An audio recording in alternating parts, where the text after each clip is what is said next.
Good morning students. आज का हमारा विषय है मुद्रा का महत्व। What is the importance of money in a modern economy.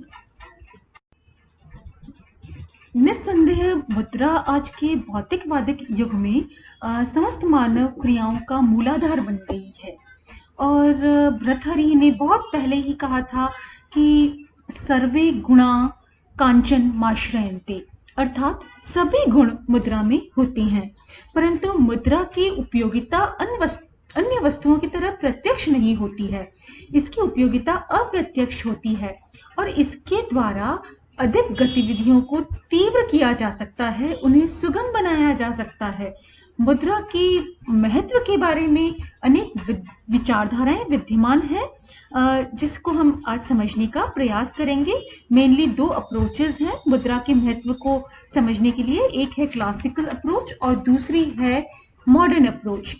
सबसे पहले हम लेते हैं क्लासिकल अप्रोच, यानी प्रतिष्ठित अर्थशास्त्रों के अनुसार मुद्रा का दृष्टिकोण क्या है।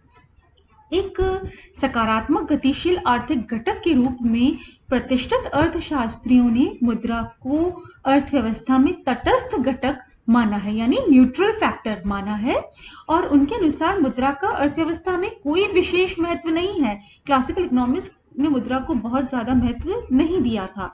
एडम स्मिथ ने मुद्रा को बंजर कहा है। जीएस मिल के अनुसार मुद्रा तो विनिमय की एक विधि मात्र है। ये सब प्रतिष्ठित अर्थशास्त्री हैं बच्चों, जिससे सौदों की वास्तविक प्रकृति में कोई अंतर नहीं पड़ता है।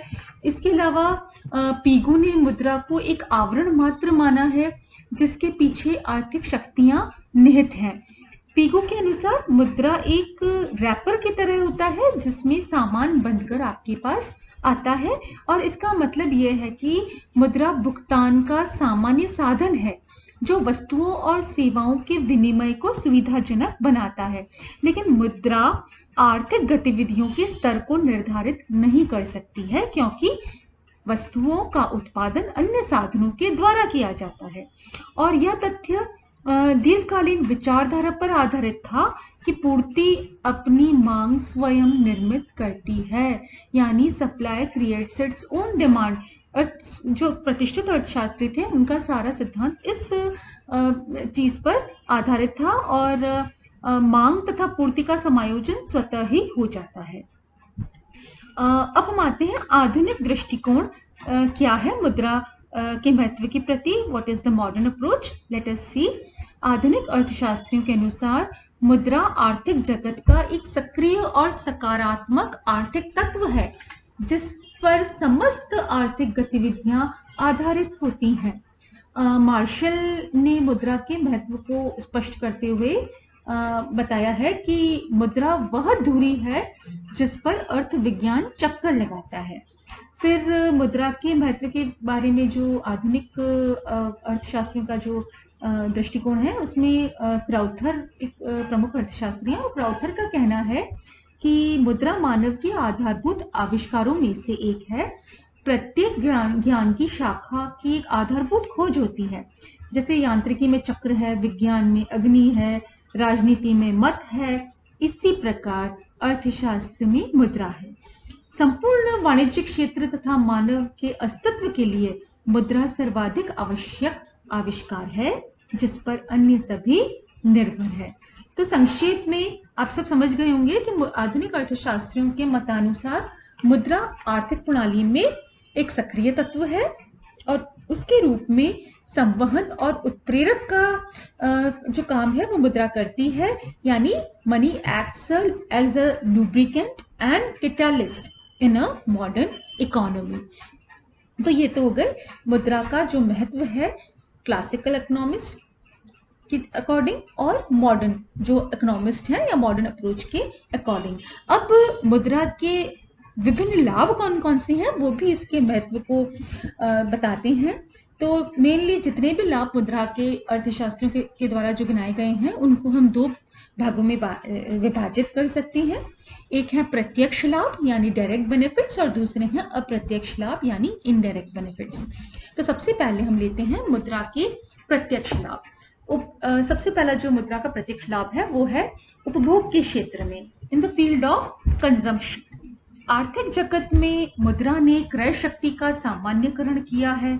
मुद्रा के फलस्वरूप उपभोक्ता स्थानीय, राष्ट्रीय, अंतर्राष्ट्रीय स्तर पर वस्तुओं और सेवाओं का क्रय कर सकता है। मुद्रा ने उपभोक्ता की जो प्रभुसत्ता है, सॉवरेनिटी है, उसको प्रतिस्थापित किया है तथा उपभोक्ता की स्वतंत्रता में वृद्धि की है। मुद्रा के प्रयोग से ही उपभोक्ता अपनी सीमित आय से क्या करता है, अधिकतम संतुष्टि प्राप्त करने में सफल रहता है। क्यों? क्योंकि मुद्रा के द्वारा वह अपनी आय समसीमांत उपयोगिता नियम, आपने पढ़ा होगा लास्ट ईयर, उसकी सहायता से विभिन्न वस्तुओं पर व्यय करता है। सेकंड है इसका इंपॉर्टेंट जो बेनिफिट है वो उत्पादन के क्षेत्र में, in the field of production. मुद्रा के प्रचलन से उत्पादन वृहत स्तर पर विविधतापूर्ण विशिष्टीकरण द्वारा न्यूनतम लागत पर अधिकतम संभव हुआ है। उत्पादन के क्षेत्र में मुद्रा ने न केवल श्रम विभाजन और विशिष्टीकरण में वृद्धि की है, बल्कि उत्पत्ति के साधनों की गतिशीलता को भी बढ़ाया है।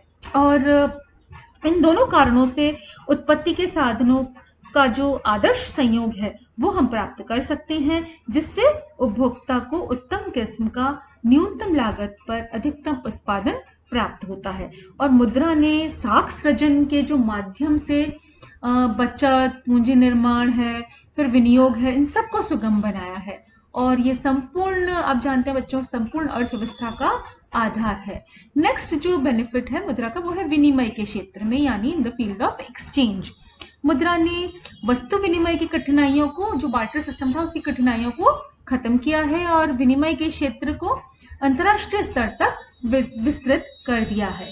यह मुद्रा का ही परिमाण है कि आज अंतर्राष्ट्रीय स्तर पर आप देख सकते हैं विश्व व्यापार संगठन जैसी संस्थाएं विद्यमान है।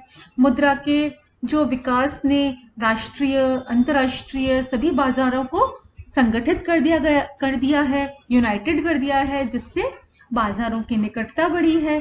फलस्वरूप कीमतों के जो दीर्घकाल में समान होने की जो प्रवृत्ति है वो बढ़ी है और प्राइस डिस्क्रिमिनेशन यानी जो कीमत विभेद है वो घटा है विश्व के विभिन्न देशों के बीच में। फिर नेक्स्ट बेनिफिट है वो है वितरण के क्षेत्र में, यानी in the field of distribution. तो मुद्रा जो है वो कीमत तत्व का भी प्रमुख आधार है, जिसके द्वारा आर्थिक गतिविधियां निष्पादित होती हैं। इसी कीमत तंत्र के माध्यम से सामूहिक उत्पत्ति के साधनों में वितरित होती है, क्योंकि साधनों का जो प्रतिफल है वो मुद्रा में निर्धारित होता है। नेक्स्ट जो बेनिफिट है वो है राजस्व के क्षेत्र में, in the field of public finance. आधुनिक युग में राजकोषीय नीति का आधार मुद्रा है और करों का जो निर्धारण है, सार्वजनिक व्यय का निर्धारण है, ऋणों की व्यवस्था करना है, फिर हीनार्थ प्रबंध जो करना है, ये सब मुद्रा की सहायता से ही संभव हुआ है। तो आप देख सकते हैं इतने सारे डायरेक्ट बेनिफिट्स हैं, ये एक तरह से इंपॉर्टेंस ऑफ मनी को यानी मुद्रा के महत्व को स्पष्ट करते हैं। फिर कुछ इनडायरेक्ट बेनिफिट्स भी हैं मुद्रा के। तो सबसे पहला है बाजार व्यवस्था का आधार। मनी क्या है? Money is the basis of market economy. मुद्रा ने एक तरफ क्रेता, विक्रेता, उत्पादक है, उपभोक्ता है, उत्पादन तकनीक है, साधन है, सार्वजनिक आय है, व्यय है, सभी को एक व्यवस्थित सूत्र के रूप में समायोजित कर दिया है, जो आज आधुनिक बाजार व्यवस्था का आधार है। इस संयोजित जो बाजार व्यवस्था का जो के कारण क्या होता है, बड़े पैमाने पर विशिष्टीकृत उत्पादन यानी specialised production has become possible. जिससे क्या होता है, जिससे न केवल रोजगार के अवसरों में वृद्धि हुई है, बल्कि साथ साथ हम देखते हैं कि प्रति व्यक्ति आय में भी बढ़ोतरी हुई है और लोगों का जीवन स्तर भी उन्नत हुआ है। नेक्स्ट है अप्रत्यक्ष जो लाभ है वो है साख का सृजन यानी क्रिएशन ऑफ क्रेडिट। इसको हम डिटेल में आगे आने वाले यूनिट्स में और अच्छे से समझने का प्रयास करेंगे। What is credit and what is creation of credit और क्रेडिट कंट्रोल कैसे करती है रिजर्व बैंक, वो हम आगे देखेंगे आने वाली यूनिट्स में। फिलहाल मुद्रा ने साख के चलन को बहुत व्यापक बनाया है, जिससे आधुनिक बैंक और वित्तीय व्यवस्था का निर्माण हुआ है और वर्तमान में अधिकतर आर्थिक जो गतिविधियां हैं वो साख पर निर्भर करती है, दे डिपेंड ऑन क्रेडिट। स्वतंत्र समाज की स्थापना मुद्रा में साधनों का प्रतिफल मांग और पूर्ति के आधार पर सुनिश्चित होता है और मुद्रा ने मानव को व्यक्तिगत स्वतंत्रता का सुदृढ़ आधार जो है वो प्रदान किया है। Here lies the importance of money। और मुद्रा ने न केवल राजनीतिक चेतना को जागृत किया है बल्कि राष्ट्रों की राजनीतिक संप्रभुता को भी सुस्थापित किया है।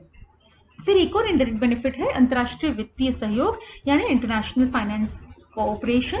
मुद्रा ने अंतर्राष्ट्रीय मंच पर वित्तीय सहयोग को विकसित किया है। अंतर्राष्ट्रीय स्तर पर अनेक वित्तीय संस्थाओं का उदय होना इसका प्रत्यक्ष प्रमाण है।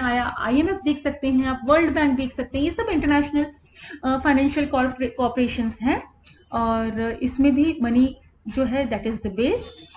फिर नेक्स्ट है आर्थिक गतिविधियों का मापन, मेजरमेंट ऑफ इकोनॉमिक एक्टिविटीज। मुद्रा के द्वारा आप देख सकते हैं प्रत्येक आर्थिक गतिविधि एवं घटना को मौद्रिक मापदंड प्रदान किया जा सकता है। इससे आर्थिक जगत में निश्चितता आती है। इसके माध्यम से आज आर्थिक गतिविधियों की भविष्यवाणी अधिक विश्वास, तार्किक आधार और सत्यता के साथ की जा सकती है। और लास्टली प्रगति का सूचक, इंडिकेटर ऑफ प्रोग्रेस। मुद्रा जो है वो मुद्रा की क्रय शक्ति राष्ट्र की आर्थिक प्रगति का प्रतिनिधित्व करती है। यदि मुद्रा का मूल्य अधिक है तो राष्ट्र विकसित कहलाएगा और अधिक मुद्रा का मूल्य कम है तो निश्चित रूप से राष्ट्र जो है वो कम विकसित या अर्ध विकसित कहलाएगा। तो संक्षेप में आप बच्चों देख सकते हैं कि मुद्रा जीवन के प्रत्येक पहलू में समाहित है।